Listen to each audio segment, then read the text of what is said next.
안녕하세요. 정신과 의사들의 색다르고 명쾌하고 깊이 있는 캐릭터 분석 리뷰자들입니다.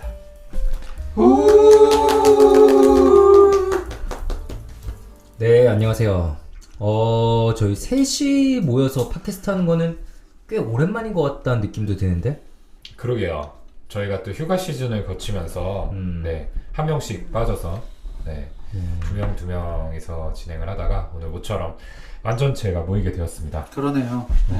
이거 사람의 마음이 되게 이기적이라고 방금 느낀 게 저는 제가 빠진 거 다 까먹고 있었어요. 동훈이가 막 이런 말할 때 야씨 니만 빠졌잖아 라고 이 말이 여기 목구멍까지 올라왔었는데 생각해보니까 비교적 최근에 저도 빠졌었군요. 네, 맞습니다. 그러네. 네. 네. 저도 빠졌나요? 규영이 빠진 적은 없는 것 같은데? 허경 선생님 빠졌어요. 뭐? 우리 둘이 뭐 했어? 안 빠졌나요? 아닌데? 그 제가 언택트란 안 했어요. 맞아요. 그거 저희가 둘이서 한 거 있었잖아요. 재수 실패하신 사연자분 이야기. 맞다. 그거 우리 가지고서. 아직까지 나 마음에 되게 걸리는 너무 톡식하게 우리가 얘기해서 마음에 아직까지 걸리는데 그거 둘이 했었구나. 맞아요. 그런 게 있었군요. 그러고 보니까 네. 왜 이리 그날 우리가 좀 톡식한 날 했더니 좀 뭔가 잡아주는 규영이가 없었구나. 버퍼 역할이 없어가지고. 네, 그 사연자분 혹시 이거 들으시면 네, 저희가 뭐 다 좋은 말씀 드리고자 하는데 네, 다소 좀 강하게 나간 날이었다. 잘 이해해 주셨을 거라고 생각을 합니다. 네, 말이 많이 샜는데 저희 리뷰자들 어떻게 좀 순항하고 있나요? 저희 리뷰자들 순위는 김지용 선생님만 검색을 하고 계셔가지고 네. 제가 확인을 못했는데요. 저는 뭐 순위 필요 없어요. 댓글만 읽어주셔도 됩니다. 그렇군요. 네, 댓글이 아예 없다면 어쩔 수 없지만 네.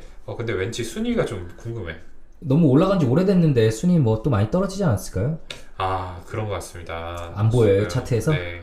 인기 프로그램에서 보이지가 않네요. 리뷰자들 100위권으로 밀렸습니다. 아, 정말요? 네, 102위네요. 리뷰자들 막 30위권, 20위권으로도 가서 약간 설렜었는데 너무 안타깝습니다. 네. 아무래도 업로드가 자주 되지 않는다는 이 태생적 한계를 극복하기는 좀 힘든 것 같아요. 그러게요. 그런 것 때문이겠죠? 이게 뭐 일주일에 한 번 올라간다, 일주일에 네. 2개 올라간다, 다르지 않겠어요? 그만큼 저희가 이제 고퀄리티의 방송을 지향을 하고 있는데 댓글이 있는지 한번 보도록 하겠습니다. 네, 네이버 오디오 네. 클립에는 한 보름 전에 달린 7월 29일에 달린 도토리님 댓글이 있습니다. 허경쌤 읽어주세요. 과정의 표현과 맞고 틀림으로 생각할 수 있겠지만 두 사람의 교감이나 주파수가 맞고 틀림으로 생각할 수도 있을 것 같아요. 영화는 보지 않았지만 흥미롭게 잘 들었어요 라면서 지금은 맞고 그때는 틀리다 영화 리뷰에 댓글을 달아주셨습니다. 지금은 영화 보셨을지 모르겠네요. 이거 영화 진짜 봐도 재밌을 텐데 저희 리뷰 듣고 보시면 아마 더 재밌을 것 같고요. 진짜 인상 깊게 남아있는 영화이긴 합니다. 네. 네, 저희가 이때 좀 대놓고 감독님 마음에 대해서 얘기도 했죠. 맞아요. 네. 네. 조심스럽긴 했는데 그래도 아예 얘기를 안 할 수가 없어가지고 맞아요. 하게 됐었습니다. 네. 아이튠즈에는 뭐 좀 댓글이 있나요, 오동훈쌤? 제가 오랜만에 참여해가지고 이 댓글이 소개가 돼 있는지는 모르겠는데 읽어드릴게요. 클레오 빡도라님의 댓글입니다. 빡도는 이 세상 쌤들 덕에 전전두엽 부여잡고 살아가요 라고 남겨주셨어요.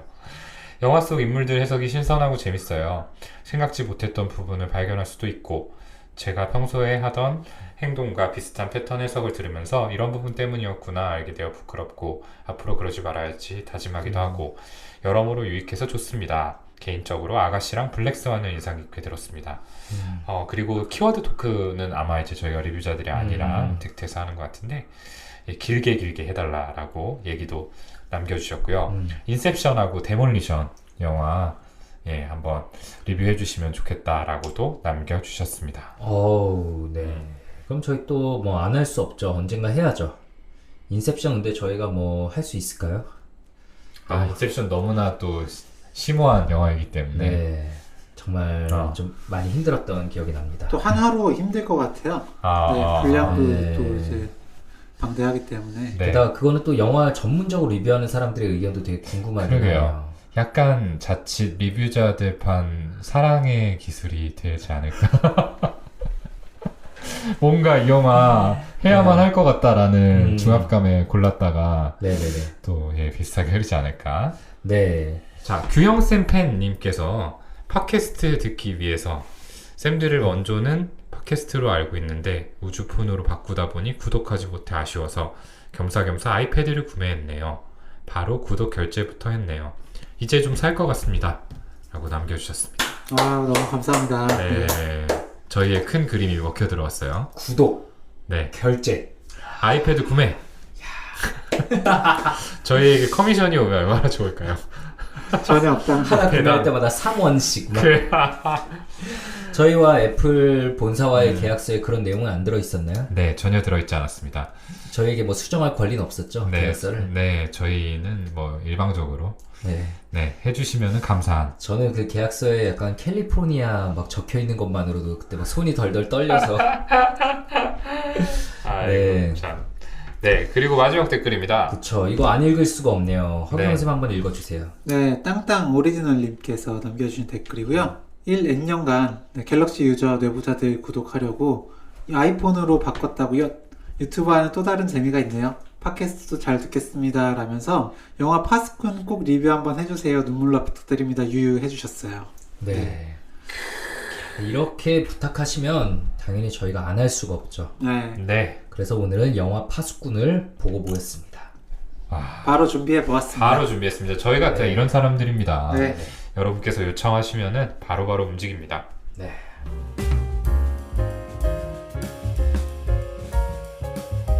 네, 그래서 오늘 저희가 영화 파수꾼을 가지고 좀 이야기를 해볼 거고요. 덕분에 뭐 재미있게 봤습니다. 전 이런 영화가 있는지 몰랐었는데. 그래서 바로 영화에 대한 이야기로 시작하도록 하겠습니다. 아까 말씀드렸다시피 오늘의 영화는 파수꾼이고요. 이게 어떤 영화인지 우리 허경 선생님, 영화 박사 선생님께서 좀 설명 부탁드리겠습니다. 네, 네이버 기본 정보 읽어드리겠습니다. 한 소년이 죽었다. 평소 아들에게 무심했던 소년의 아버지는 아들의 갑작스러운 공백에 매우 혼란스러워하며 뒤늦은 죄책감과 무력감에 아들 기태의 죽음을 되쫓기 시작한다.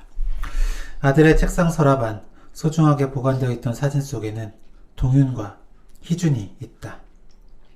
하지만 학교를 찾아가 겨우 알아낸 사실은 한 아이는 전학을 갔고 한 아이는 장례식장에 오지도 않았다는 것. 뭔가 이상하다.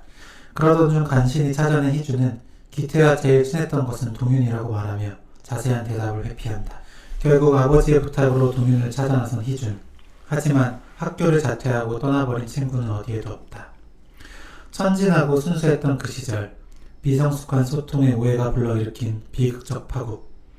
독단적 우정이 가져온 폭력과 그 상처의 전염은 우리를 아프고 충격적인 결말로 이끌어간다. 서로가 전부였던 이 세 친구들 사이에서 과연 무슨 일이 벌어진 걸까? 라는 이제 그 시놉시스의 영화고요. 아니 나는 이걸 설마 그대로 그냥 읽을 줄 몰랐어 끝까지. 네, 그냥 읽었어요. 네. 네. 대단히 잘 요약을 해주셨어요. 네. 그래서 그냥 설명을 드리자면 그 세 고등학생 친구들 사이에서 일어난 일이고요. 기태, 동윤, 희준 그리고 지금은 그 꽤 유명한 배우들이 됐지만 이 당시에는 거의 무명에 가까운 네. 데뷔작인 배우도 있고 네. 이 영화로 신인 나무상을 수상한 배우도 있습니다. 맞아요. 네. 이 영화 자체가 독립영화죠. 네. 이거 5천만 원 예산으로 찍었다고 해요. 그래요. 네, 대단하지 않아요? 대단하네요, 진짜. 맞아요. 네. 그래서 이제 관객 수가 2.6만 명인데 1만 명 돌파했을 때 그때 막 기념 축하 파티도 하고 그러니까 그랬다고요. 독립영화 1만 명은 진짜 대박이라고 하거든요. 애초에 상영관 자체가 많이 네. 없을 테니까. 네, 2.6만 명은 대박 오브 대박. 그러니까요. 5천만 원으로. 네, 그래서 뭐 수상도 많이 했죠. 맞습니다. 2011년도 영화인데요. 2011년 대종상 영화제 청룡영화상 둘 다 신인 나무상과 신인 감독상을 수상을 했습니다. 네. 네. 이거 평점도 어마어마해요. 네. 박평식 평론가님께서 별 3개 반 주셨더라고요. 네. 잘합니다. 한 줄 리뷰가 있나요? 혹시? 한 줄 리뷰도 있습니다. 네. 네. 저도 봤습니다. 이거 박평식. 줄임표와 느낌표를 능숙하게 적용한 꾼들. 이동진. 소년성의 역학. 그 인력과 청력의 미로에서 형형하게. 별 4개 주셨습니다. 네. 그 상당한데 그 어떻게 보면 독립영화로서 흥행관 이런 평가, 비평을 모두 잡은 그런 영화라고 할 수 있겠죠. 야, 평식 형은 이것도 3개 반을 주는군요. 솔직히 4개 줄만 하는데. 근데 평식이 형 3개 반이면 진짜 어마어마한 영화인 거죠. 그러니까요. 어쨌든 이 영화가 박정민 배우 데뷔작이죠. 네. 네. 네. 그리고 그 이재훈 배우가 그 되게 뜬 거 뭐였죠? 건축학개론이었나? 네. 그거 1년 전에 찍은 영화였던 것 같아요. 네. 그러니까요. 이재훈 배우가 이제 주인공 타이틀로를 맡았고 그래서 상을 다수 수상을 하게 됐던 영화입니다. 네. 셋 다 일단 개인적인 감상을 한번 짧게 얘기해보고 분석을 좀 시작해볼까요? 오동원 선생님 좀 어떻게 보셨어요? 저는 그 이동진 평론가님의 그 한 줄 평이 좋았던 것 같아요. 네, 그게 딱 제가 가졌던 생각인데 소년성의 역학. 네, 우리 모두 이 시기를 지나왔잖아요. 그래서 뭔가 딱 뭐라 표현할 수 없는 그 소년의 시기만에 나타날 수 있는 어떤 텐션들이 굉장히 잘 묘사가 된 영화가 아니었나라고 생각을 해봤습니다. 네, 진짜. 허경 선생님은 좀 어떻게 보셨어요? 저도 그 고등학생들이 보여줄 수 있는 그때는 정말 그 감정들을 다 숨기지 않고 여과 없이 좀 보여주잖아요. 네, 그런 감정들이 되게 잘 드러난 네, 연기 자체도 굉장히 잘 하셨고요. 네, 그래서 이제 그걸 잘 느끼고 저 역시도 그 고등학생으로 돌아가는 것 같은 그런 느낌을 들게 한 네, 되게 흡입력 있는 좋은 영화였습니다. 그러니까 아직 이 나이대가 되지 않은 어린아이들 말고는 모두가 많은 걸 느낄 수 있을 영화일 것 같아요.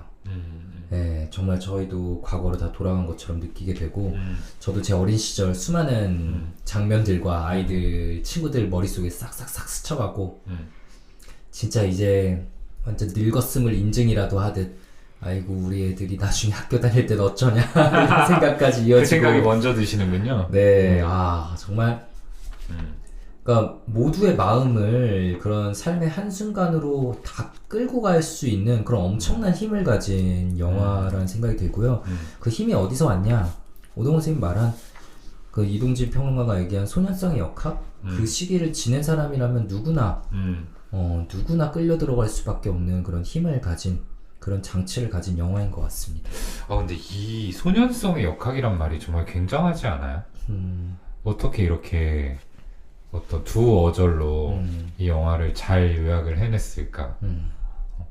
소년성이라는 게 굉장히 추상적인 개념이지만 우리 마음속에 뭔가 다 떠오르는 어떤 이미지가 있잖아요. 이 소년성이라는 게 이 영화의 여러 가지 특성을 나타나는 아이들의 특성을 동시에 다 담을 수 있죠. 공격적이고 근데 굉장히 순진하고 동시에 굉장히 미성숙하고 여러 가지들 우정을 앞세우고 정말 혼란스럽고 뭐 다양한 것들을 모두 다 소년성의 역학이라는 그 말에 함축을 시켜놨죠. 그러니까요. 네. 다음부터는 좀 빨간 안경 쓰고 오세요. 이런 멋있는 말들 좀 만들고. 저 어제 안경도 샀는데. 네. 설마 빨간 테는 아니고? 빨간 테는 아니지만 동그란 테입니다. 뭐 오동진 S로 이제 명언을 많이 만들어내기 위해서. 네, 그럼 저희 뭐 감상평 얘기하다가 좀 많이 엇나가고 있는데 영화에 대한 한번 해석으로 좀 들어가 볼까요? 각자 좀 어떤 생각들을 가져왔는지 나의 날카로운 분석은 이런 게 있다. 허경 선생님 벌써 뭐 종이에 뭐 많이 적었어요? 빽빽합니다. 네, 한번 들어보죠. 네, 이런 거 처음 봅니다. 제가 프린트해서 온 건 처음이라서 너 지금 약간 당황스러워요 지금. 동훈이 거를 규영이가 들고 있는 줄 알았어요. 네, 그냥 저는 적어 온 건요. 그냥 그 기태의 심리라든지, 네, 동윤의 심리나, 네, 동윤은 어떤 존재인지, 네, 그런 것들 좀 많이 적었어요. 네. 한번 설명을 쭉 해보시죠. 뭐 그냥 얘기할 만하지 않은가요? 일단 기태가 어떤 친구인지, 네, 기태는 그 이재훈 배우가 네, 연기한 그런 역할이고요. 일단 설명을 드리자면 동윤이랑 기태는 중학교 때부터 친구였고요. 그리고 희주는 고등학교 올라와서 친해진 친구예요. 그래서 네. 셋이 어울리죠, 단짝으로. 네, 뭐 함께 막 야구하고 뭐 월미도 놀러 다니고 이렇게 할 정도로 친한 사이인데 네, 어느 순간부터 좀 어긋나게 되고요. 때는 그 기태라는 친구는 학교에서 소위 짱입니다. 네, 그런 뭐 약간 네, 일진 친구들이랑 좀 어울려 다니면서 네, 뭐 필요할 땐 좀 폭력도 쓰고 네, 이런 친구인데 이 친구의 심리를 보면은 사실 본인이 직접 이야기를 하기도 하고요. 굉장히 그 관심받고 싶은 욕구, 그리고 인정 욕구가 모두 큰 인물이죠. 네. 이거를 좀 볼 수 있는 게 뭐 여러 장면에서 나오는데, 일단은 그 기태가 야구 선수가 되고 싶었던 이유 자체가 뭐 일단 MVP가 되면 사람들이 다 환호하고 뉴스나 신문에서 나를 다 주목할 거 아니냐. 네. 그리고 이렇게 짝 노릇을 하는 것도 내가 뭐 허세 부리는 게 좋아서 그런 게 아니라 친구들이 이렇게 관심을 주는 게 네, 관심을 받을 수 있다는 게 좋아서 네. 주목받는 게 좋아서 이렇게 네. 주목받은 적이 없으니까 네, 이야기를 네. 하죠. 그래서 이제 네, 좋다. 이런 부분들에서 이런 관심 욕구, 인정 욕구들을 좀 네, 비칩니다. 네. 그렇죠. 왜 이렇게 강한 인정 욕구가 생겼을까에 대해서 생각을 해봐야 되는데 아무래도 가정 환경에서 맞아요. 이유를 찾지 않아야 될까라는 생각이 들어요. 기승전 가족은 저희가 좀 항상 피하고 싶은 얘기지만 영화에서는 너무 명백하게 보여주고 있어서 그렇죠. 사실은 영화에서 자세하게 묘사가 되지는 않습니다. 근데 처음에 이제 수면 위로 그 부분이 암시가 되는 게 그 친구들이 모여서 이야기를 할 때 그 기태가 뭔가 어떤 얘기를 꺼내자 아이들이 자기들끼리 이제 시선을 교환을 하죠. 네. 그 기태가 그걸 눈치채고 친구 중에 한 명을 불러가지고 너네 왜 아까 따로 시선 교환했냐 라고 윽박지르는 장면이 나와요. 줄래? 네. 저는 장난 솔직히 싸대기 받고 싶죠. 맞아. 이렇게. 그런 식으로 네. 이렇게 윽박지르는 장면이 나오는데 저는 좀 파라노이드한 거 아닐까. 맞아요. 네. 왜 갑자기 마치 이제 정말 그런 사이코시스에서 나오는 증상을 보여주려고 하나? 라고 생각을 했는데 이제 그런 게 아니었고 자기 영린을 찔린 거죠. 네, 그렇죠. 그래서 이 친구가 하는 이야기가 기태 너는 가족에 관한 이야기가 나오면은 항상 주제를 다른 쪽으로 돌린다. 말이 없어진다. 얘기를 했었는데 네가 또 그러길래 우리끼리 시선을 이렇게 한 거다. 라고 얘기를 합니다. 네.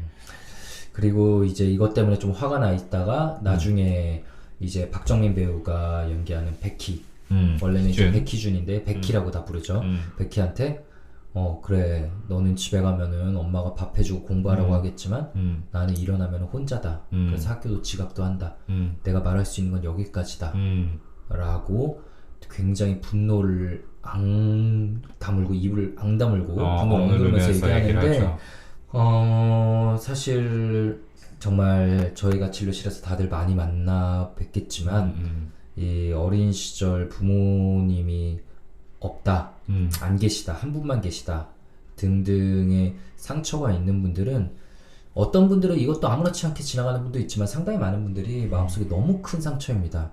너무 큰 상처고 정말 자신의 엄청난 결점, 약점처럼 생각하고 그래서 감추고 싶어 하시는 경우도 많고 또 많은 경우에는 여기서 좀 가정에서 안정감을 못 느끼는 만큼 교우 관계에서 그걸 대신 보상받고자 하는 강렬한 욕구가 있을 때가 많죠. 네. 그렇죠.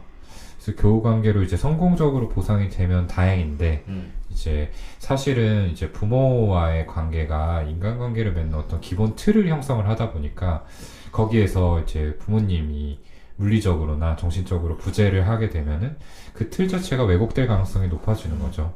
그래서 교우 관계에 지나치게 좀 집착을 한다든지 하는 모습들이 이제 보여질 수 있는데 어쩌면은 이 기태도 그런 심리가 아니었을까라고 생각이 들어요. 네, 저는 기태가 고등학생이기 때문에 더 이런 모습이 보였던 것 같아요. 어쨌든 그 편부 아래에서 자랐다는 게 성인이 되면 또 그게 어떤 흠이 아닌데 네, 학생 때는 이게 되게 부끄러운 혹은 맞아. 놀림의 어떤 대상이 되기도 하잖아요. 그러다 보니까 기태는 굉장히 그 인정받고 싶고 약한 모습을 보이면 안 된다라는 생각이 강한 인물이니까 더더욱 이런 거를 오픈하지 못했던 거죠. 네, 이런 걸 알게 되면 애들이 날 떠나갈 수 있어. 그러면 나는 집도 없는데 친구도 없으면 어떡해 라는 이런 불안감이 기본적으로 깔려있고 이런 불안감이 있는 상태에서 대인관계를 맺어서 아까 동훈이 말한 것처럼 집착하는 모습을 보이면 이게 대인관계에서 자기가 자연스럽게 을이 됩니다. 상대방이 느끼거든요. 얘는 나한테 좀 집착하네? 나한테 더 이렇게 뭔가 힘이 있고 선택권이 있네 라는 걸 느끼면은 자기가 이제 대인관계에서 뭔가 약자가 되는 거예요. 그런 거를 기태는 많이 느꼈을 거고 근데 그럴 때마다 기태는 이거를 힘으로 그냥 극복해온 거죠. 억눌러버려서. 짓눌러 버려서. 그렇죠. 근데 저는 한편으로 이제 드는 생각이 그 이제 내가 할 수 있는 얘기는 여기까지다라고 하면서 엄마가 안 계신다라는 사실을 제 친구들한테 오픈했잖아요.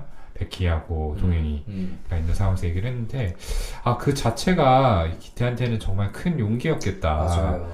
그리고 그게 반대로 뭔가 분노를 억누르면서 이야기하긴 했지만 그게 그만큼 이 친구들을 진짜 친구라고 네. 생각을 하기 때문에 자기 편이라고 생각을 하기 때문에 오픈을 한 거 아닐까. 저는 이따가 또 얘기하겠지만 기태라는 친구가 굉장히 용기 있는 친구입니다. 진짜 굉장히 용기 있는 친구고 매력적인 캐릭터고 그러니까 이 영화가 이렇게 또 호평을 받는 걸 거고요. 그냥 단순한 이런 뭐 불안, 좀 대인관계에서의 불안에 시달리는 분리불안이나 아니면 인정욕구에 시달리는 아이가 아니라 그걸 극복하려고 정말 노력하고 멋있는 한 발짝 나아가는 모습을 보여주는 친구죠. 네. 다만 표현이 너무 미숙하고 그리고 그 어떤 불안감, 공포를 그 컨테이닝 한다고 할까요? 그걸 이제 담아두기가 굉장히 어려운 친구예요. 그래서 문제를 좀 바로바로 해결하다 보니까 오히려 더 수렁에 빠지는 그런 모습도 좀 보여줍니다. 감정 조절 능력이 발달을 하지를 못했죠. 네. 사실은. 네. 그래서 베키하고 이제 틀어졌을 때 이거를 견디지 못하는 모습을 보여요. 맞아요. 사실 그렇잖아요. 감정이 풀리는 속도는 각자 다 다를 수 있는 건데 그게 뭔가 당장 이 불편한 관계가 해소가 되지 않으면 내가 너무 못 견디겠고 미치겠으니까 자꾸 상대방을 이렇게 다그치게 되는 거죠. 베키를 막 몰아붙이죠. 네, 베키를 몰아붙이는데 베키는 거기에 잘 호응을 해주지 않아요. 네, 그래요. 일단은 그 어떤 부분에서 이 둘이 좀 어긋나기 시작했던 거죠? 일단은 베키가 좋아하는 여학생이 있어서 고경이죠. 잘 이어주려고 기태가 야 우리 3대3으로 여행 가자 이러면서 여행을 가는데 하필이면 그 여학생이 기태한테 호감을 보내는 메시지를 굉장히 노골적으로 보내죠. 맞아요. 따로 음식을 막 퍼서 주고 계속 주고 근데 기태는 당연히 마음이 흔들렸을 겁니다. 거기 남자애들이 계속 그 얘기를 해요. 걔가 제일 예쁘잖아. 걔 되게 예쁜데? 라는 얘기를 하는데 되게 예쁜 애가 자기한테 좋아하는 신호를 막 보내는데 기태는 그 상황이 너무 불편해집니다. 왜냐하면은 베키랑 멀어지게 되니까. 그쵸. 그러고 싶지 않아서 그 여자애한테 너 왜 이래? 너 베키가 질투하게 하려고 일부러 이러는 거지? 라는 멘트를 막 여자애한테 날려요. 그런데 베키는 이미 기분이 상하죠. 맞아요. 그래서 이제 다시 풀어주려고 3대3으로 이 베키라는 친구 집에서 모여서 이제 또 노는데 네. 그 기태랑 그리고 보경이라는 친구랑 단둘이 그 대화하는 장면을 베키가 보게 되고 네. 둘이 뭐 했냐 라고 하는데 결국 기태는 자세히 이야기를 하지 않죠. 그렇죠. 네. 근데 사실은 그 여자아이가 기태한테 고백하는 자리였는데. 맞아요. 그렇죠. 뒤쪽에 나오죠. 네. 네. 그걸 차라리 그냥 뭐 솔직하게 오픈을 했을 수도 있는데 네, 결국엔 사실 베키 마음을 생각해서 오픈 안 한 걸 거잖아요. 그러니까 걔가 나 좋다고 하더라. 근데 내가 거절했어. 라는 거 어쨌든 그 희준 베키한테도 상처가 되는 이야기이기 때문에 이야기를 안 했는데 베키는 그냥 뭐 도둑이 재발절인자더니 하면서 마치 기태를 뭐 범죄자처럼 네, 자신을 무시하는 그런 사람처럼 맞아요. 네, 이야기를 하죠. 여기서 불꽃이 팍 튀거든요. 그러니까 기태도 기분이 나빠져요 여기서. 그래서 베키한테 약간 야씨 너 뭐 하는 거야 이러면서 약간 막대하니까 베키는 너 왜 이렇게 나를 아랫사람처럼 대하냐? 라는 식으로 마찰이 생겨요. 네. 여기서 근데 기태는 왜 화가 난 걸까 일단? 기태는 이제 뭐 자기 잘못이 아닌데 도둑이 재발절인다? 라고 하니까 마치 자기 잘못한 것처럼 하는 거잖아요. 근데 기태는 그만큼 네, 아까 얘기한 것처럼 네, 그런 인전 욕구가 강하고 네, 잘못을 지적당하는 게 되게 힘든 그런 인물이다 보니까 너 이거 네가 잘못한 거 아니야? 라는 메시지를 들었을 때 그게 확 자극이 됐겠죠. 저는 혹시 기태도 호감이 있지 않았을까 좀 생각을 했어요. 그 여학생에게 처음에 감정이 없었더라도 솔직히 그 나이 때 예쁜 여학생이 자기한테 좋다라고 하면 마음이 동할 수밖에 없거든. 근데 친구를 생각하는 강한 우정으로 그냥 자신의 마음을 짓눌렀어. 그래서 자기는 이제 사실 친구가 나한테 고맙다라는 말이 나와야 되는데 오히려 자기를 범죄자 취급을 하니까 아니 나는 내 마음을 포기까지 했는데 이런 억울한 좋은 마음이. 기회를 포기했는데 라는 억울한 마음에 더 화가 날 수 있었겠다는 생각이 좀 들더라고요. 네. 그리고 실제로 도둑이 제발 저린 걸 수도 있죠. 그치. 네. 그러게요. 근데 사실 되게 어려운 상황인 것 같아요. 기태한테도 그렇고 백희한테도 그렇고 이런 상황에 놓여보신 적 있나요? 뭐 규영이야 뭐 사실은 어. 좀 많이 있었겠죠. 뭐 워낙 이제 출중한 외모를 가지고 있으니까. 허 교수님 또 남자고등학교 출신이니까 음. 혹시 뭐 비슷한 상황이 있지는 않았어요? 저는 네 남자고등학교에서 네 어. 이런 건 꿈도 못 꿨죠. 3대3 이런 거? 네 3대3 이런 걸 어떻게 합니까? 네 3대3 농구나 할 줄 알았지. 네 그런 건 이제 그 남녀공학 네. 나오신 두 선생님들이 네, 좀 경험하시지 않았을까 싶은데. 제가 일단은 오늘 녹음이 끝나고 규영이 고등학교 친구에게 한번 물어보겠습니다. 네, 분명히 얘기가 많이 나올 거예요. 네. 근데 뭐 두 분은 대학교 때 이제 예과 때부터 동기였는데 같이 미팅 나간 적 없어요? 저희 같이 미팅 나간 나 적 동원이랑 없는데? 없어요. 한 번도 없습니다. 왜 서로 이렇게 뭔가 좀 있어 보이는 사람 견제한 건가? 그리고 정현이가 굳이. 휴बर 한번 셋이 나간 거 아니야 이거? 굳이 자기가 우리끼리 제일 나가서 돋보이려고? 서로 깎아먹지 말자.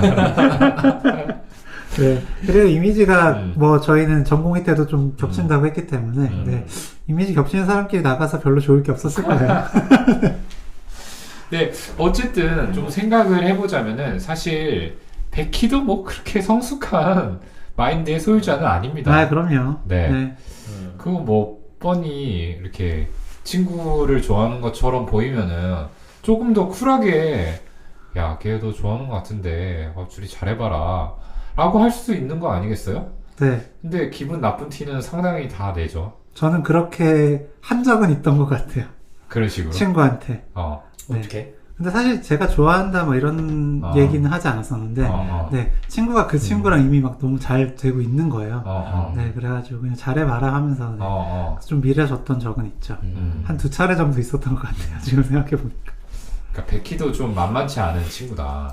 원래 뭐 친구 관계가 이런 걸로 좀 어릴 때 흔들릴 수 있죠. 저도 네. 생각해보면 고등학교 때 친했던 친구와 좀 이런 걸로 좀 흔들렸다가 네. 또 그 친구가 얽힌 다른 문제로 또 흔들렸다가 지금은 아주 잘 지냅니다. 그 친구 결혼식 사회도 봐주고 흔들리는 점. 근데 어쨌든 이 대목에서 이 일이 문제가 됐던 거는 사실 그 전부터 두 사람의 관계가 그렇게 평등하지 않다라고 이미 특히 백희 입장에서는 느끼고 있었기 때문이 아닐까라고 맞아요. 생각이 들어요. 내가 네 꼬공이냐라는 말은 사실은 그런 뉘앙스를 좀 느끼고 있었기 때문에 그거에 대한 반발감으로 나온 거겠죠. 그렇죠. 그러니까 이 일 때문에 이제 수면 위로 딱 드러나서 표출이 된 거지. 네. 사실 원래는 가지고 있던 본심이 튀어나온 거다라고 봐야 되는 거죠. 그게 이제 참 중고등학교 때 남자 아이들의 참 신기하게 전국 어느 학교에나 있을 법한 힘의 서열화라는 게 있잖아요. 그 묘한 서열과 그룹이 있어요. 그죠? 대충 얘랑 얘는 마치 포켓몬처럼 아니 다들 싸우는 걸 본 적도 없는데 그러니까 평생 얼추- 싸운 적도 없는데 등급이 있어. 얼추 비슷해. 그 비슷한 등급이야. 포켓몬이 따어올리네. 그리고 얘 윗급으로는 좀 붙이긴 뭐해. 뭐 약간. 그리고 애들도 다 당사자들도 그런 걸 알고 있어서 선을 좀 넘지 않는 그런 것들이 있죠. 맞아요. 이게 그 몇몇 장면들에서 좀 나오는데 일단 동윤이랑 기태는 말씀드렸듯이 중학교 때부터 친구거든요. 네. 근데 보면 이제 중학교 때는 동윤이 좀 더 셌던 것도 같아요. 그런 대목이 그래서 나옵니다. 동윤이가 기태한테 야 너 많이 컸다. 그랬더니 야 내가 뭐 예전 같은 줄 아냐고. 이제 네. 너 나한테 안 된다. 네 이런 얘기도 하고요.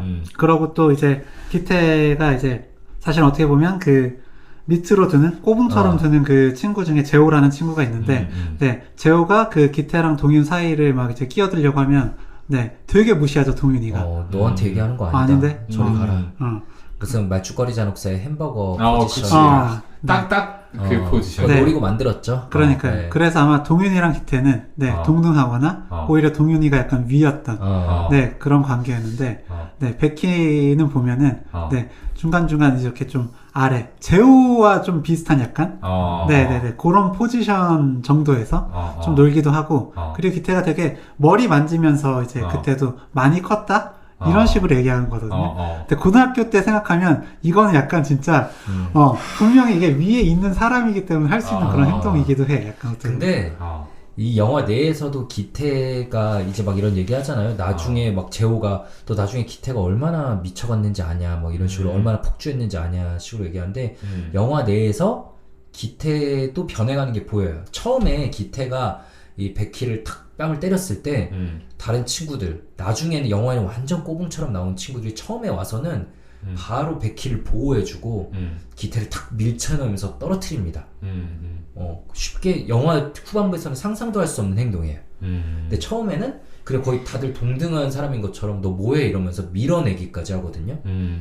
그런데 이제 기태는 이 베키와의 관계가 무너지면서 자기 마음이 불안해질수록 공격성이 드러나고 그러면서 친구들을 점점 자기 밑으로 서열화시키게 되고 그러니까 친구들이랑 사실 더 멀어지게 되고 이런 것들이 영화 내에서 조금씩 진행되는 게 보이죠. 그렇죠. 그러니까 핵심은 그건 것 같아요. 이 관계 불안에 대처하는 방식이 기태는 다른 사람의 위에 서는 것, 그 힘으로써 우위에 서는 것이었던 거죠. 그 힘을 통해서 종속시킴으로써 이 사람을 내 옆에 두고자 했던 건데 사실은 이제 그게 어느 순간은 더 이상 가능하지 않았던 거고 그러면서 이제 기태의 세계에 균열이 생기기 시작했다. 그리고 그걸 낸 게 베키다. 이렇게 볼 수 있겠네요. 그래요. 말씀드리면 그걸로 이제 시작을 해서 결국 그 가족 이야기 하는 걸로 눈빛 교환한 데서 한 번 더 이제 핀트가 상하고요. 그다음에 마지막으로 좀 틀어졌던 거는 사실 이미 좀 때리고 싶었던 것 같아요. 그러면서 그 담배 피우는데 베키한테 야 너 우리 담배 피우는데 망 좀 봐. 라 그랬더니 내가 꼬붕이냐 하면서 되게 그거 싫어하죠. 근데 뭐 장난이야 막 그랬는데도 표정을 풀지 않으니까 그때부터 이제 때리기 시작하면서 둘 사이가 어쨌든 일단 한번 확 틀어집니다. 그 뒤에 이제 진행되는 게 좀 너무 아쉬웠어요. 저는 이제 고등학교 친구 사이에 물론 이제 그러면 안 되지만 이렇게 한번 싸울 수도 있을 거는 같은데 어쨌든 기태 입장에서 되게 미안하죠. 근데 미안한 마음을 또 직접적으로 표현은 못해. 왜냐면 또 아이들 앞에서 내가 잘못했다는 걸 이야기하는 건 또 되게 부끄럽고 약한 사람이라는 걸 증명하는 것처럼 되기 때문에 얘기 못 하거든요. 그러면서 이제 세게 얘기하죠. 야 씨발 미안하다. 뭐 내가 이렇게까지 했으면 좀 표정 좀 풀어라. 이런 식으로 하는데 풀지 않으니까 그때 이제 공격을 또 하죠. 네, 저는 아까 이제 기태는 되게 용감한 애다라고 얘기한 게 저도 보면서 기태한테 막 감정이입이 되는 거예요. 아 제발 좀 미안하다고 얘기를 하라고 이런 생각 막 드는데 결국은 해. 베키한테도 하고 나중에 동윤이한테도 하고 그 부분이 기태가 결국은 용감한 애다. 한 발짝 나갔다. 라고 생각을 하는데, 이 영화에서 이야기하는 아이들의 미성숙함, 이 소년성의 역학이란 거는 문제는 기태한테만 해당되는 게 아니라 동윤이랑 베키한테도 해당이 되는 거죠. 맞습니다. 받아줄 마음의 여력이 없어요. 네. 사실은 저희는 약간 치료자의 입장에서 이 기태를 바라봤던 것 같기도 해요. 지금 우리가 보는 관점들의 이야기를 하다 보니까. 그러니까, 과거의 기태보다는 분명히 성장했구나. 그렇다면은 이건 앞으로 나간 거다. 칭찬받아야 될 일이다. 라고 생각을 하는 건데. 네, 그쵸. 네. 그런데 친구들은 사실은 치료자가 아니니까요. 네. 맞아요. 그런 대목이 나와요. 베키가 이제 나중에 결국 전학을 가게 되면서 본인의 본심을 막 쏟아내듯이 얘기를 하는데 네가 그렇게 대단하게 생각하는 자존심 나도 한번 부려봤다. 뭐 이렇게 얘기를 하죠. 생각해보면 그래요. 기태가 아무리 자기 자존심을 조금 꺾고 미안하다라고 이야기를 한 게 대단한 일이네 라고 우리는 생각을 하지만 걔네는 받아줄 이유가 없지. 친구 의무도 입장에서는 없고. 그렇게 생각할 이유는 전혀 없는 거예요. 뭐야? 기껏 해가지고 저 말 한마디에 해놓고서 지금 나한테 미안하다라고 하는 거야? 이렇게 생각할 수 있는 거죠. 사실 어. 더 나갔어야죠. 그냥 무릎 꿇고 미안하다고 했어야 돼, 솔직히. 무릎 꿇고 미안하다. 좀 용서해달라라고 했어야지 회복될까 말까 한데 너무 끝까지 그 가오를 내려놓지 못한 거고. 그쵸. 가오를 네. 내려놓지 못했어요. 이게 학교 때 솔직히 맞아본 사람들 엄청 많을 거예요. 학생 때 맞아본 사람들 엄청 많을 건데 누군가에게 그분들은 아마 영화를 보면은 다 여기서 기태 편을 들기는 절대 어려울 거예요. 아무리 기태가 매력적인 캐릭터라고 해도. 네. 그리고 저는 뭐 용서를 구하는 방식도 방식이지만 시간을 너무 안 줬어요.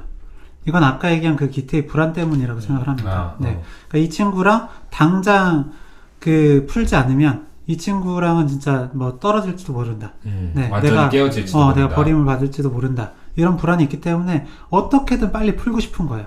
네. 그 불안 때문에 미안해 라고 이야기를 하고 이 친구가 받아주지 않더라도 그래 또 화나고. 네. 그러니까 좀 지금은 안 풀리더라도 좀 생각해보고 좀 나중에 이야기를 해보자 이 정도가 돼야 되는데 그렇죠. 그냥 바로 다 풀려고 하니까 이게 어떻게 되겠습니까? 이게 또 학교라는 공간의 무서운 점인 거예요. 사실은 이제 사회생활 할 때나 대학교면은 며칠 지나고 감정 가라앉았을 때 몇 주 지나고 보고 이러면은 또 어떻게 넘어갈 수가 있는데 학교는 그냥 다음날 또 보거든. 하루 종일 보고. 그러니까 이제 기태는 그걸 아까 도훈이 말한 것처럼 마음속에 컨테이닝 하고 있을 수가 없어. 그 불안을.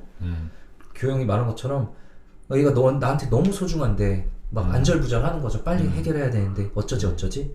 사실 마음이 제일 약한 건 기태였던 거죠. 그러니까요.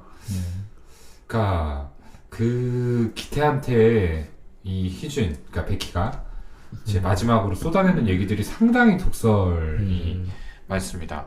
뭐 그 주변 아이들에 대해서 또 이렇게 얘기를 하죠. 쟤네들 뭐 네가 좋아서 같이 다니는 줄 아냐? 너랑 같이 다니면 학교 생활 편하니까 대충 너한테 맞춰주면서 이렇게 다니는 거지. 너 좋아하는 애 한 명도 없다. 뭐 너 친구 한 명도 없다. 그러니까 이런 식으로 얘기를 하게 돼요. 네, 저 새끼들 다 마찬가지야. 너 친구라고 생각해서 네 옆에 있는 거 아니야. 착각하지 마. 너랑 학교 다니면 편하니까. 뭐라도 된 것 같으니까. 네, 나도 너 친구로 생각해 본 적 한 번도 없고. 뭐 그렇게 얘기를 하죠. 네. 저는 어쨌든 이것도 마찬가지의 결인데 기태의 트루 이모션을 우리가 이제 이렇게 해석을 했잖아요.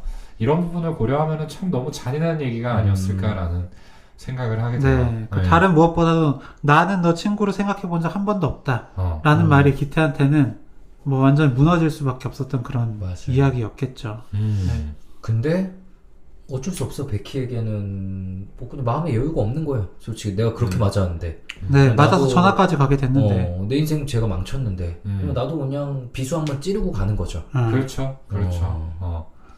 근데 기태한테는 진짜 삶이 무너지는 말이었던 거고. 어. 그러니까 그럼 이제 한 명 남은 동윤한테 더 매달릴 수밖에 없는 상황인데 이미 망한 거죠.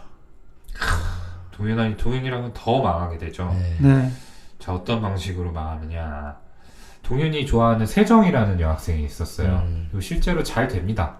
둘이 아주 꽁냥꽁냥하는 장면들이 나오는데 기태가 동윤을 위한답시고 이 세정이에 대한 소문을 이야기를 하게 돼요. 정확히 내용이 나오진 않지만 약간 뭐 남자 관계가 좀 문란하다, 함부로 이렇게 좀 낙태를 한 적이 있다. 약간 몸을 굴린다라는 식의 그래서 어떤- 이 동네로 이사 왔대더라 라는 말을 동윤이한테 던지는데 사실 그때 이미 둘의 관계가 많이 무너진 상태였죠. 왜냐하면 동윤이는 얘가 기태가 베키를 때리는 걸 보고 너무 화가 나서 너 다시 그러면 진짜 죽여버린다 라는 말을 했을 정도로 그 자신이 기태가 각별한 만큼 베키도 각별했기 때문에 게다가 베키가 이제 전학까지 가게 된 상황이 너무 화가 나 있었는데 거기다가 기태는 너를 위한답시면서 갑자기 이런 말을 해요. 어떤 심리였을까요? 그러니까 저는 처음에 기태가 이거 완전히 뒤틀린 새끼네 라고 생각을 했어요.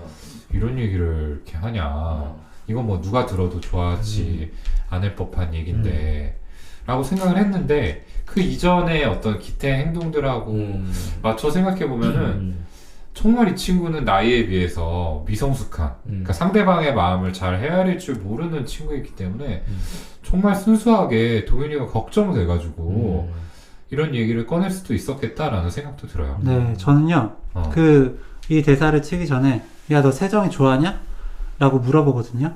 그랬더니 동윤이가 얘기를 안 하다가, 좋아하지. 나 진짜 좋아한다. 이런 얘기를 하거든요. 기태 입장에서는, 어쨌든 베키라는 친구를 떠내보낸 뒤에, 동윤이란 친구는 하나밖에 없는 친구거든요. 이 친구가 내가 아니라 다른 사람을 좋아한다는 건, 어쨌든 용납이 안 되는 네, 친구를 다시 잃는 것 같은 그런 느낌까지도 받았을 것 같아요. 그러니까 질투, 네, 차지하겠다는 그렇죠. 맞아요. 마음. 그래서 그 둘 사이를 약간 이간질해서라도 이 동윤이란 친구를 나한테 의지하게 만들어야겠구나 라는 그런 생각이 좀 있었던 것 같고요. 네, 어쨌든 그런 생각이 은연중에 있던 상태에서 동윤이란 친구가 자기를 공격하니까 같이 이런 얘기가 나온 거라고 생각을 해요. 저는 그 두 개 마음이 다 섞인 걸 거라고 생각하는데 그러니까 규영이가 말한 게 1번으로 맞을 것 같아. 질투고 불안이야. 쟤는 내가 독차지. 진짜 얘 나밖에 없는데 쟤 연애에서 나랑 멀어지면 어쩌지? 일단 가져와야겠다는 마음이 1번이었을 건데 그래서 동훈이가 말한 것처럼 TOM이 되면 공감이 되면 왜 자기가 이런 말을 하면은 그냥 친구관계 망가질 걸 알았어야 돼. 근데 저는 이렇게 생각했을 것 같아요. 기태한테는 동윤이가 자기 마음속에 너무 크게 차지하는 만큼 동윤이도 그랬을 거라고 생각했을 것 같아요. 우리는 그냥 일반적인 친구 관계를 넘어선 그냥 거의 가족과 같은 서로에게 너무너무 각별한 사이니까 그래도 이걸 가지고 흔들리진 않을 거야 라는 식의 생각이 있었을 것 같아요. 내가 제일 생각하는 만큼 쟤도 날 생각하겠지. 근데 동윤이에게 기태는 당연히 최고의 첫 번째 친구겠지만 동윤이에게는 여자친구도 있고 가족도 있어요. 기태한테는 동윤이밖에 없는데 그러니까 둘이 공평할 수가 없는 거지. 그 마음의 크기가 똑같을 수 없는 거지. 네. 그리고 저는 또 아쉬운 게 기태가 이야기를 하는 게 자기들의 그 어떤 뭐 꼬붕이랄까요? 네. 걔네들 앞에서 이야기하는 거랑 둘이 이야기할 때가 너무 달라요. 네. 그래서 둘이 이야기할 땐 니네 둘이 무슨 일이 있었던 거야 라고 할 때는 뭐 속 시원히 이야기는 못하지만 그래도 좀 미안해하는 마음도 이야기를 하고 내가 항상 얘기하잖아. 이번엔 좀 넘어가줘. 맞아. 이런 식으로 이야기를 하는데 어쨌든 이때는 그 친구들 앞에서 자기를 공격을 하니까 더 센 모습으로 보여야 되는 것도 있는 거죠. 그래서 너 만나는 애 이런 애야 라면서 네. 상대방을 깎아내리고 본인은 조금 더 내가 너보다 우위에 있어. 약간 이런 걸 좀 보여주려는 일종의 허세와 가오가 네, 그런 마음도 있다 보니까 더 이렇게 공격적으로 나갔다. 그러게요. 근데 저는 허경 선생님 해석이 좋은 것 같아요.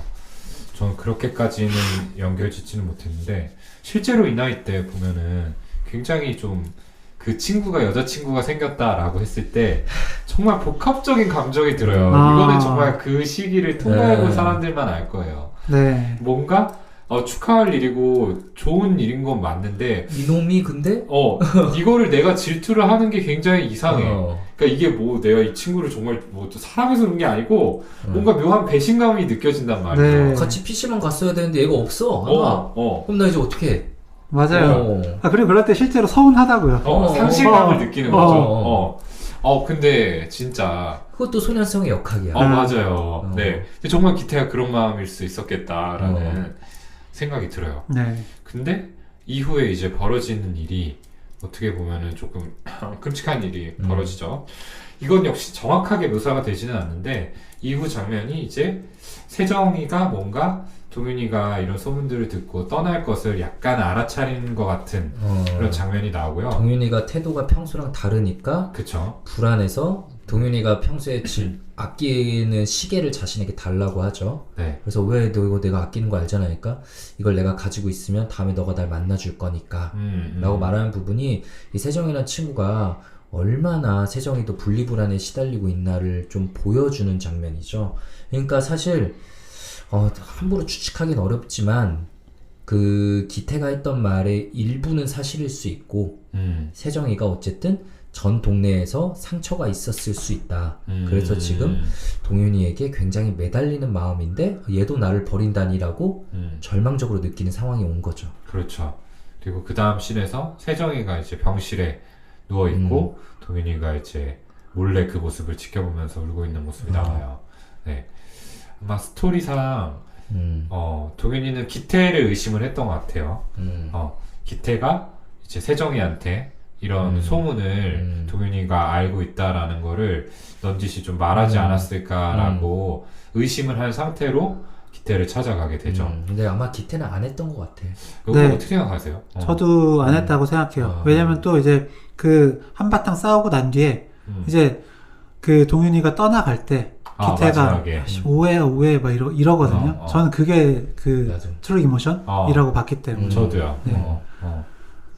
근데 어쨌든 동윤이가 화가 나서 기태를 찾아가서 기태가 친구 무리들과 있는데 기태를 막 때리죠. 근데 기태가 거기서 그냥 다 맞아요. 네. 일방적으로 맞고 그래서 기태의 이제 부하들이 동윤이를 막 단체로 밟으니까 그 부하들에게 니네 뭐 하는 거냐고 멈추라고 이러면서 걔네는 야 뭐 네가 맞으니까 도와주는 거였는데 라는데 니네 다 꺼져버리라고 하고 동윤이와 둘만 남았는데 거기서 오해야 오해 라고 얘기하지만 동윤이는 당연히 눈이 뒤집힌 상황이죠. 자기 여자친구가 입원해 있는데 아마 자해나 자살 시도를 해서 그렇게 된 그렇겠죠. 거겠죠. 그래서 그 상황을 떠나버리고 이제 정말 기태에게는 아무것도 남겨진 게 없는 거죠. 자기 부하들도 자기가 떠나버렸으니까 떠나버렸고 네, 그리고 자기가 맞고 쓰러지는 모습도 보여줬고 베키는 떠났고 동윤이도 떠났고 이 부분도 참 안타까운 게 그냥 명확하게 말을 했으면 되는 건데 역시나 그놈의 허세와 가오 때문에 네. 약간 그냥 안 했다 내가 이렇게 얘기했으면 될 문제를 네. 했으면 어쩔 건데 맞아. 굳이 그런 식으로 얘기해가지고 문제를 키워요. 그러니까 진짜 미숙하다. 네. 진짜 이게 참 그놈의 소년성 자꾸 찾게 되네요. 네, 저희가 또 잠깐 지나가면서 얘기를 못했는데 이제 베키가 어쨌든 전학을 갔는데 기태는 찾아갑니다. 그쵸. 네, 베키 집 앞에 찾아가서 학교 잘 다녀라 라면서 자기가 되게 아끼는 그 오래된 야구공을 선물로 주고 오죠. 그런 거 보면 그 안에서 나름 성장을 해가는데 동우이가 말한 그놈의 소년성 계속 발목을 잡게 되는 거죠. 이렇게. 그러게요. 뭔가 참 기태라는 캐릭터가 이렇게 진짜 나쁜 놈이지만 동시에 이렇게 뭔가 저희가 다 같이 안타까움을 느낄 수밖에 없는 게 이런 모습들 때문이에요. 사실 이미 지나간 거 몰라 어떻게 내가 잘못했더라도 이미 지나갔는데 어떻게 이게 아니라 찾아가서 사과하고 어쨌든 책임지려는 모습을 보이거든. 나름의 방식으로. 그래서 동윤이도 찾아가죠. 맞아요. 결국 정말 큰 용기를 내서 갔을 거예요. 집으로 과일바구니와 함께 찾아가죠. 네, 과일바구니를 들고 찾아가는데 정말 동윤이는 철저하게 기태를 외면합니다. 네. 여기서는 정말 많은 것들을 내려놓은 모습들이 나와요. 기태가 말투 자체가. 네. 그리고 이 장면에서 진짜 이재훈 씨 연기가 미쳤습니다. 저는. 너무 짠하죠. 베키한테 버림받은 장면의 재경험인 거잖아요. 근데 훨씬 더 애절하고 간절한 장면이어서 너까지 나한테 이러지 마 제발 내가 어떻게 해야 돼 라고 하면서 막 빌죠. 뭐가 어디서부터 잘못된 걸까. 네. 그런데 정말 여기서 비수를 한 방이 아니라 거의 10방을 날리죠. 거의 정말 칼침을 계속 놓는 것 같은 네. 그런 느낌의 얘기들을 쏟아내요. 네가 제일 가식적이야. 네 옆에 있으면 토할 것 같거든. 너만 없으면 돼. 뭐가 어디서부터 잘못된 걸까 하니까 처음부터 너만 없었으면 돼. 맞아요. 이게 물론 기태의 입장에 저희가 너무 이입을 한 걸 수도 있겠습니다만 근데 동윤이 입장에서도 제일 친한 친구 한 명이 없어지고 여자친구도 없어졌어.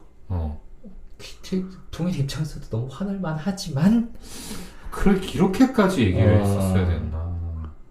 그러니까 뭔가 전후 관계가 명확해지지 않은 상태에서 굉장히 좀 감정적인 얘기가 아니었나라는 영화에서 동윤이가 들거든요. 가장 어른스러운 사람이고 가장 성숙한 사람인데도 불구하고 그냥 감정이 완전히 휩싸인 상황인 거죠.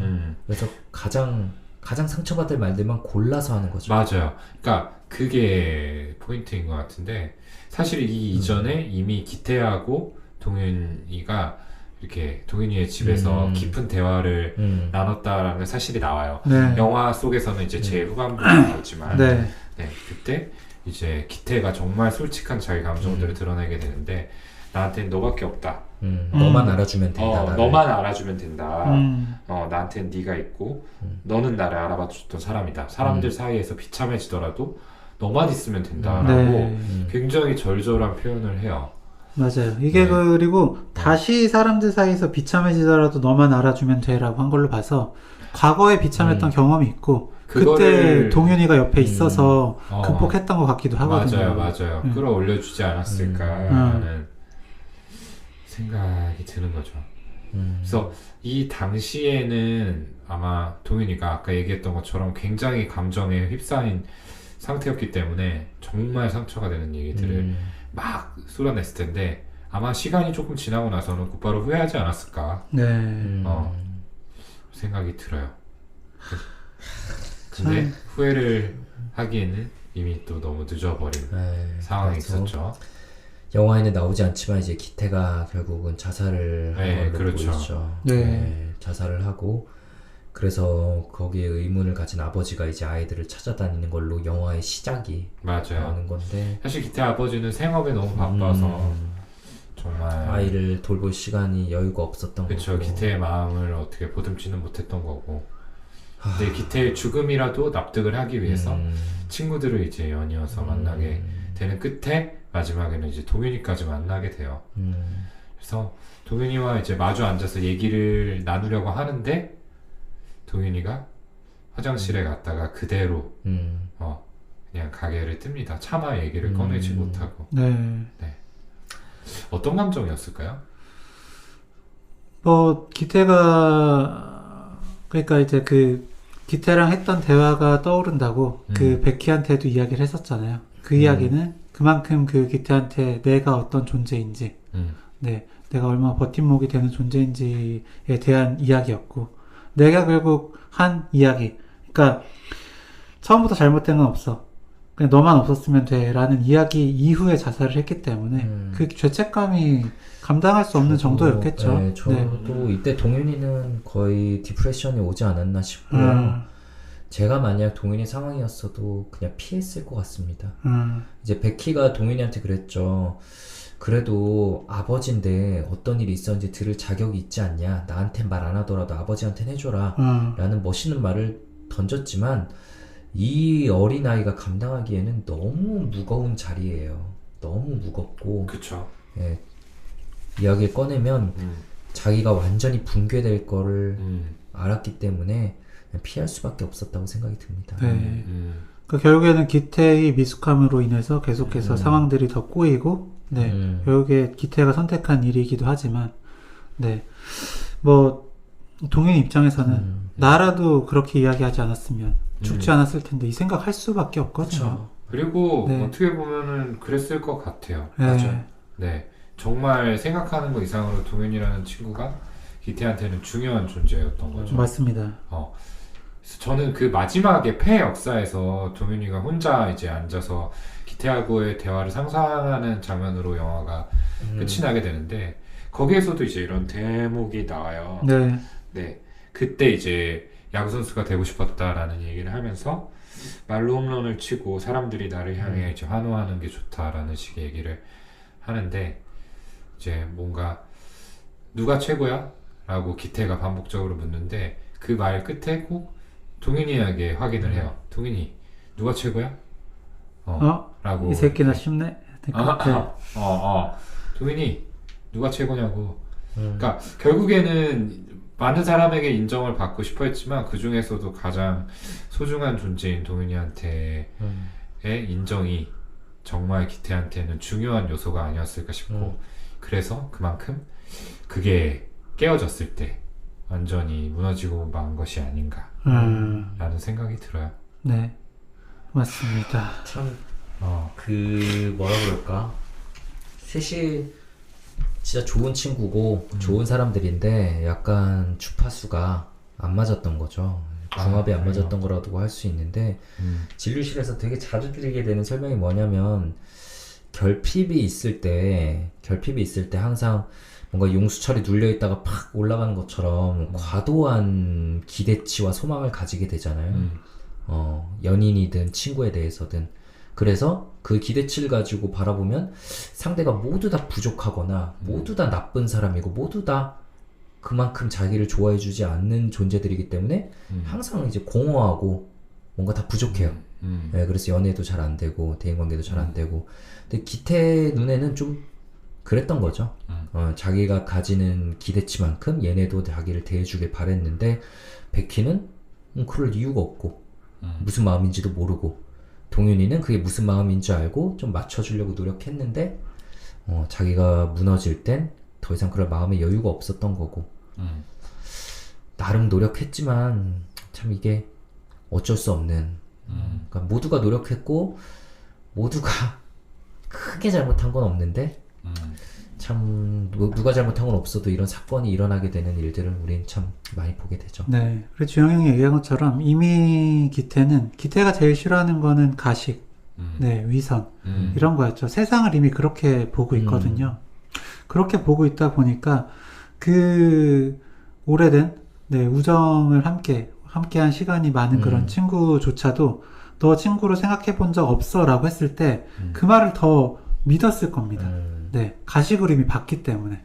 네, 그게 아니라 뭐 믿는 마음이 더 컸다면 친구가 그렇게 얘기를 하더라도 아 씨발 이게가 그만큼 지금 속상하고 화가 나서 이렇게 그렇지, 얘기를 하는 그렇지. 거지 라고 생각을 했을 텐데 기태는 그렇게 못 봤을 거거든요.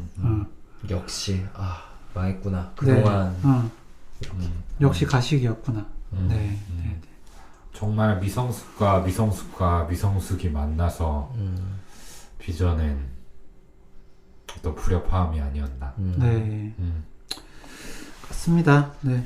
그래서 저는 이제 그 마지막으로 이 제목이 왜 파수꾼일까? 네, 라는 생각을 좀 했었는데 혹시 왜 파수꾼일지 생각을 해보셨나요? 왜요? 저도 아까 그냥 영화 얘기를 하다가 중간에 생각을 해봤는데 잘 모르겠더라고요. 네. 네. 이게 뭐 감독이 호밀밭의 파수꾼을 좋아해서 네, 거기서 따왔다 라고 하는데 저는 그걸로 좀 생각을 해봤는데 호밀밭의 파수꾼 보면은 주인공이 이제 홀든 콜필드인데 네, 이 인물도 가장 싫어하는 게 위선자, 사기꾼, 가식적인 거 이런 거고요. 그만큼 이제 가식을 싫어해서 영화나 연극도 네, 싫어하는 그런 인물이거든요. 네. 그래서 이제 그 홀든 콜필드가 이제 학점이 안 돼가지고 네, 이제 뭐라 그러죠? 네, 꽈락하나? 그래가지고 이제 잠깐 학교를 떠났다가 이제 가출했다가 이제 돌아오게 되는데 그 과정에서 결국 돌아오게 되는 게 여동생 피비 때문이거든요. 네, 계속해서 믿어주고 지지해주는 그런 존재가 있었기 때문에 이 홀든 주인공은 이제 돌아올 수 있게 되는데 여기서 보면은 기태가 홀든이고 네, 동윤이 피비와 같은 그런 존재가 아니었을까. 네, 그러니까 뭐 심리적 안정기지라고도 할 수 있는 것 같고요. 파수꾼이라는 그런 존재는. 다만 아쉬웠던 게 동윤이 피비와 같은 그런 대상으로 계속 남아주지 못하고 네, 이게 깨어지게 되면서 안타까운 이제 자살로 끝나게 되는 그런 점이 조금 다르긴 하지만 어쨌든 서사는 좀 비슷하게 흘러가기 때문에 파수꾼이란 좀 제목을 지은 게 아닐까 그렇게 생각을 해봤습니다. 그러니까 관계를 지킬 그 능력이 모두에게 없었죠. 네. 네, 뭔가 한번 참거나 자기를 희생하거나 이런 용기가 있어야지 되는데 그게 모두 다 부족했고 아까 동훈이 말한 것처럼 미성숙의 향연인데 본 사람들 마음속에 이렇게 크게 울림이 있고 계속 기억에 남을 수밖에 없는 게 모두 다 이 미성숙의 시기를 거쳤기 때문에 이 느낌을 알거든요. 우리 다 이런 정도는 다르지만 이런 류의 경험이 있을 거예요. 전 있어요. 네. 그래서 지금도 해소되지 못한 채 옹이처럼 어딘가에 박혀있는 그런 상처가 다들 있을 겁니다. 맞아요. 네. 좋습니다. 네. 자, 오늘은 영화 파수꾼을 가지고 이야기를 나눠봤습니다. 이 방송 들으시는 청취자분들께서는 어떻게 보셨는지도 너무 궁금하고요. 사실 아주 유명한 영화, 뭐 유명한 영화죠. 유명한 영화지만 어떤 상업 영화가 아니기 때문에 아직 보지 못하신 분들도 많이 계실 거라고 생각해요. 모든 OTT에 다 있습니다. 네.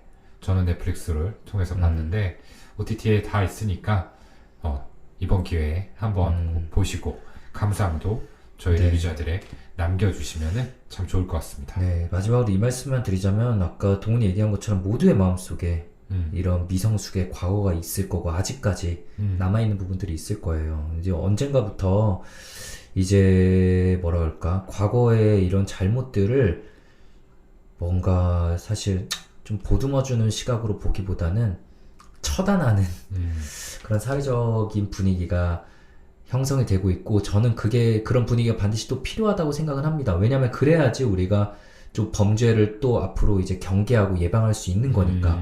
근데 모두에게 미성숙이 있었고 예, 지금 자라나는 아이들도 가지고 있는 게 사실이잖아요. 예, 그런 좀 단호함과 동시에 예, 좀 성숙함 그리고 좀 따뜻한 마음도 다시 한번 좀 가질 수 있게 되는 예, 그렇게 스스로와 다른 사람을 조금 따스한 시각으로 바라볼 수 있게 되는 계기가 좀 되었으면 좋겠다는 생각입니다. 네, 좋습니다. 네, 오늘 리뷰자들 시간은 여기까지입니다. 저희는 다음 시간에 더 흥미롭고 유익한 콘텐츠 들고 찾아뵙도록 하겠습니다. 감사합니다. 감사합니다.